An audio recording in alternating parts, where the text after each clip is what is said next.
Hello, I'm Alex from Moloko. I organize cycling trips for a living, and last month I just took a group of 20 people on a cycling holiday to Tenerife, and I thought in this video I would share all my tips and my favorite routes for you to organize an amazing cycling holidays there.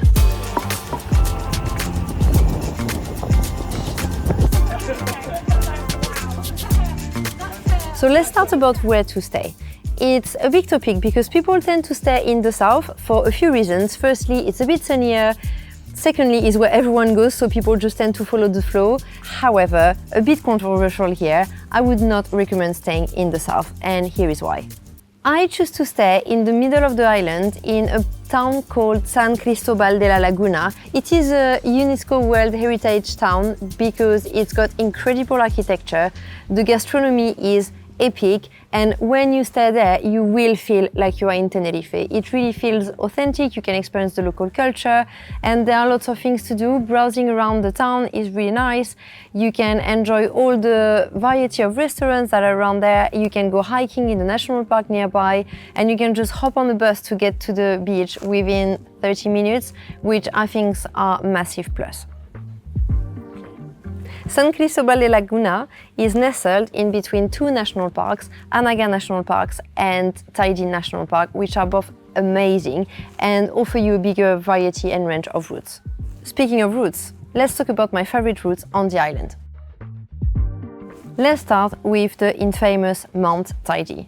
This is an amazing route and is, quite frankly, the reason why people tend to go to Tenerife to climb that volcano.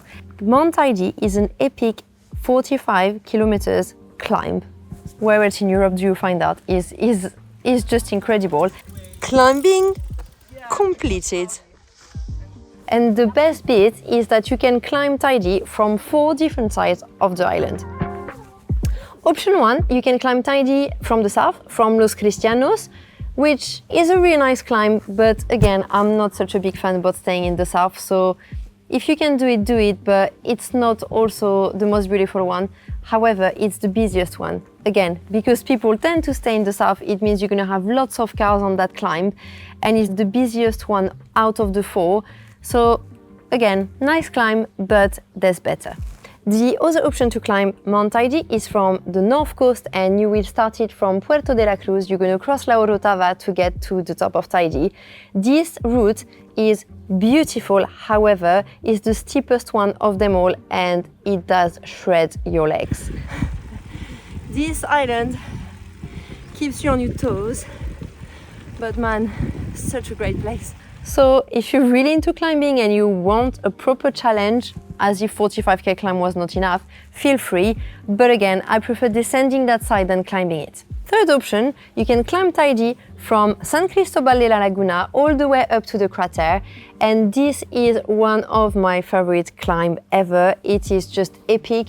You cross the villages and then you start into a stunning forest, and then you cross the clouds, and then you see the peak of the volcano. You just see Mount Teide in the distance, and before you realize, well, actually not before you realize because you have climbed 30k by then, but you just get into the crater of the volcano, and it's something, it's unmatched. Like it's a unique experience. You have the color of the volcanic rock and the dried lava, and the road is like dark butter smooth tarmac, just incredible. That's one of the top way to climb Teide. And the fourth one, which is my favorite one, is to climb Mount Teide from the southeast part of the island. So from San Cristobal de la Laguna, you can just go towards the south and then get a hook to just climb on that side. And wow, it's again another 45 kilometers climb, but you've got the coastal views, and then you climb into a forest, but a forest that feels very different than the one you have on the side of La Laguna. And again, it's just stunning, absolutely stunning. So what I do recommend is, according to where you stay, you can one day climb Teide on the side and descend on another side, and the next day climb on a different side and again descend on another side, because it doesn't matter if you climb it or descending, it's just pure joy, and it's probably one of the best climbs in Europe, to be honest. Next up is Anaga National Park, and this is a proper hidden gem. Again, because people tend to stay in the south, they don't go all the way up to the north, but this place is just something else. you have the most incredible coastal views. I call a ride that I like to do there the Secret Beach, because you get all the way down and you have, it looks like Jurassic Park. You have the broken cliff and the wind and the ocean.